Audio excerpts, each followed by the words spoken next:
Everglades National Park was set aside in 1947, and it was the first national park that was set aside for its biological diversity.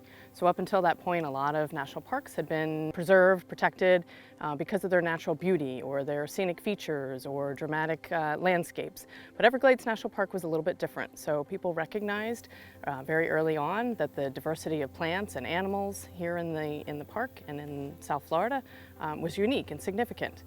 So because we're connected to the rest of the continental U.S., we have temperate species that are here on the southern tip of the peninsula of Florida, but also because of where we stick out into the Gulf of Mexico and the Caribbean, we get a lot of tropical species. So that blend of those two, temperate and tropical, really increases the species diversity here.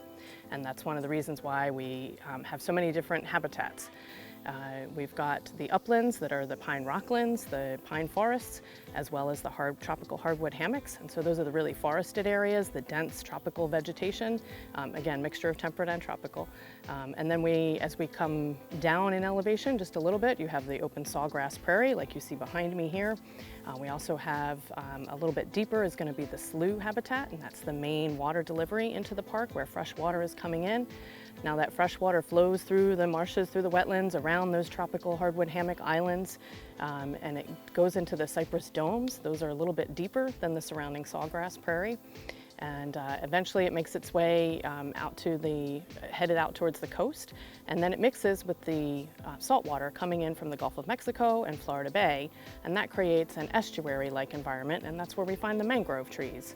And from there, as you get closer to the coast, you have open coastal prairies where hurricanes have destroyed washed out the mangroves that are living in those areas.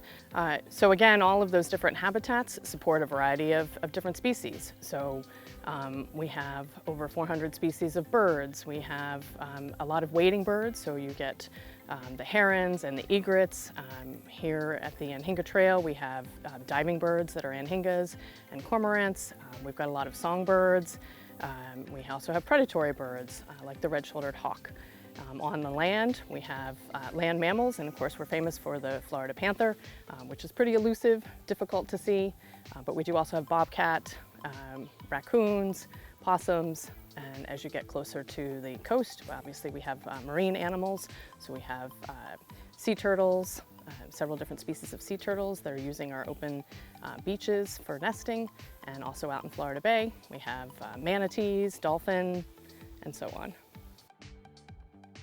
And of course, we also have alligators and crocodiles, which we are most well known for probably. It's the only place in the world here in South Florida where you get that mixture of alligators and crocodiles. Alligators are more freshwater from the temperate side of the house, and crocodiles are going to be found in the saltwater, and they're found all around the Caribbean. So this is their northernmost range, southernmost range for the alligators, and they coexist together here.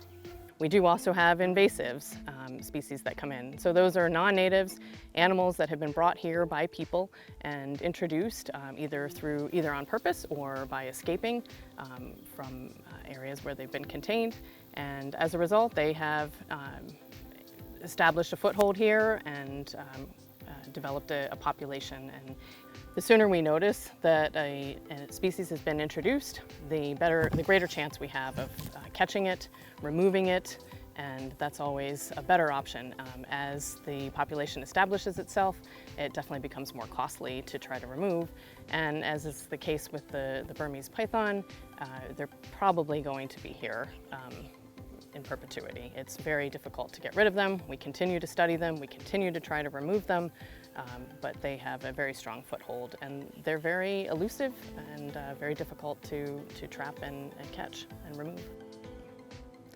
So when it comes down to it, there really is no other Everglades in the world, and the National Park offers visitors an opportunity to come and learn, recreate, experience, and in many cases just spend time with friends, family, or a peaceful time by yourself.